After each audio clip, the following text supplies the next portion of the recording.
चल चल बाळा, चला घरी जायचं आपल्याला आता, झालं फिरून. ह्याला ना मी कुठे जाईल तिथं सोबत यायचं असतंय, हा ना जम्बू. आणि बाहेरनं कुठून आलं गाडीवरनं वगैरे की लगेच उड्या मारायला सुरू करतो. मग अशी मोबाईल धरला फोटो काढायला, तर त्याला वाटतं की खायला देते म्हणून मोबाईलच पकडत होता. जम्बू, काय रे बेटा, काय?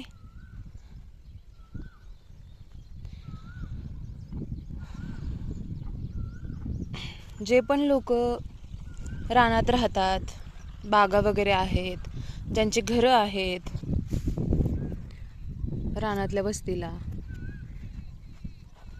त्यांचा हा राखणदार असतो. प्रत्येकाच्या घराचा हा राखणदार असतो.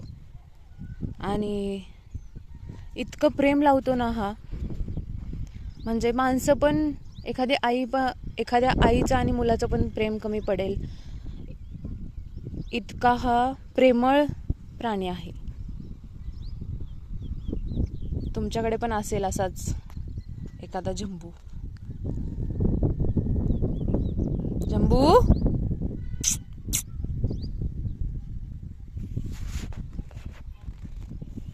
खूप प्रेम लावतात मुके जनावरं माणसांना, पण माणसांनाच वागायचं कळत नाही.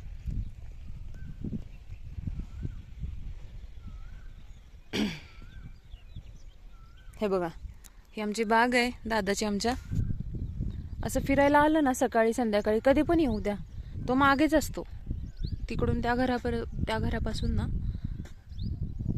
इकडंपर्यंत जेव्हा पण आपण निघतो फिरायला तो पुढं असतो आणि आम्ही त्याच्या मागे, किंवा तो मागे तरी असतो आम्ही पुढे. आणि 5 मिनिटं थांबलं असं बागेत की मग सगळीकडे बघणार, गोल राऊंड मारून येणार सगळीकडं, कोण आहे, कुठला दुसरा कुत्रा येतोय का आपल्या एरियामध्ये. कोणाला येऊ द्यायचं नाही, इकडं तिकडं सगळीकडे बघून यायचं. एकदम कोपरा कोपरा, म्हणजे कोपरा कोपरा सगळं असा शोधून काढतो की कुठं काय वेगळं दिसतंय का. इतका चांगला आमचा जंबू आहे.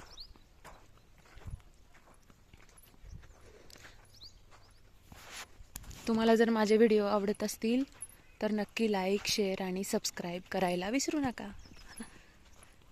Thank you for watching. Bye bye. चला मग भेटूया नेक्स्ट व्हिडिओमध्ये. तोपर्यंत छान मस्त आणि आनंदात राहा.